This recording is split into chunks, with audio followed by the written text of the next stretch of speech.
সেপ্টেম্বরের 6 ও 11 তারিখে চিলি ও কলম্বিয়ার বিপক্ষে দুটি ম্যাচকে সামনে রেখে আর্জেন্টাইন কোচ স্কালোনি তার স্কোয়াড ঘোষণা করেছেন। তার ঘোষিত এই দলে প্রথমবারের মতো জায়গা পেল 4 তরুণ ফুটবলার।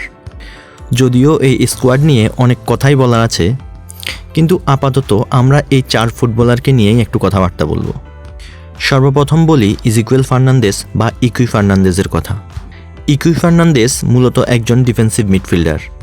সাম্প্রতিক সময়ে আর্জেন্টিনা ফুটবলে যে কজন তরুণ ফুটবলারকে নিয়ে সবচেয়ে বেশি আলোচনা চলছে, ইকুই ফার্নান্দেস তাদের মধ্যে অন্যতম। কোপা আমেরিকা শুরুর কিছুদিন আগে লিওনেল স্কালোনি স্বয়ং এই ইকুই ফার্নান্দেসকে দলে নিতে চেয়েছিলেন, কিন্তু সামগ্রিকভাবে টিম কম্বিনেশনের কথা চিন্তা করে তাকে দলে নেওয়া হয়নি। সম্প্রতি সৌদি ক্লাব আল কাসিদে যোগ দেয়া ইকুই ফার্নান্দেস লং বল ও গ্রাউন্ড ডুয়েলে খুবই দক্ষ। মূলত সিডিএম পজিশনে খেলা ইকুই ফার্নান্দেস খেলতে পারেন সেন্ট্রাল মিডেও। এরপর আসি মাতিয়াস শুলের কথায়। লাস্ট ভিডিওতে আমি আর্জেন্টিনা টিমে ডিমারিয়ার পজিশনে মাতিয়াস শুলের পটেনশিয়াল সম্পর্কে বলেছিলাম। মূলত ডিমারিয়ার জায়গায় সুযোগ পাওয়া মাতিয়াস শুলের উপর প্রত্যাশার এক বিশাল চাপ থাকবেই। সাধারণত রাইট উইঙ্গার হিসেবে খেলা মাতিয়াস শুলে মাত্র কিছুদিন আগে ফ্রোসিনন থেকে রোমায় যোগ দিয়েছেন। গত সিজনে ফ্রোসিননের হয়ে 36 ম্যাচে 11 গোল এবং 3 অ্যাসিস্ট করে জাতীয় দলের জন্য দাবি উত্থাপন করে রেখেছিলেন অনেক আগেই। আর স্কালোনি সেই পারফরম্যান্সের স্বীকৃতি দিলেন এবার জাতীয় দলে ডাকার মধ্য দিয়ে।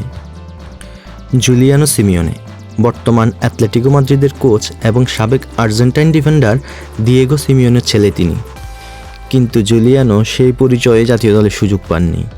সর্বশেষ অলিম্পিক গেমসে অসাধারণ পারফরম্যান্স করে দলে জায়গা নিশ্চিত করেছেন জুলিয়ানো সিমিওনে নিকো গঞ্জালেজের মতো প্রচণ্ড পরিশ্রমী একজন প্লেয়ার, যে ধরনের প্রোফাইল লিওনেল স্কালোনির খুবই পছন্দ। সর্বশেষ কথা বলা যাক ভ্যালেন্তিন কাস্তিয়ানোস বা টাতি কাস্তিয়ানোসকে নিয়ে। রিয়াল মাদ্রিদের সাথে জিওনার খেলা, সবাই যখন খেলার সম্ভাব্য রেজাল্ট জানত, ঠিক তখনই টাটি কাস্তিয়ানোস নামক একটা ছেলে একা 4টা গোল করে রিয়াল মাদ্রিদকে হারিয়ে দিল 4-2 গোলে। সেই টাটি কাস্তিয়ানোসকে নিয়ে অনেক আর্জেন্টাইন ভক্তের আগ্রহ থাকলেও এই প্রথমবারের মতো লিওনেল স্কালোনি এই ফরওয়ার্ডকে দলে রাখলেন। দেখা যাক তিনি আস্থার প্রতিদান দিতে পারেন কিনা।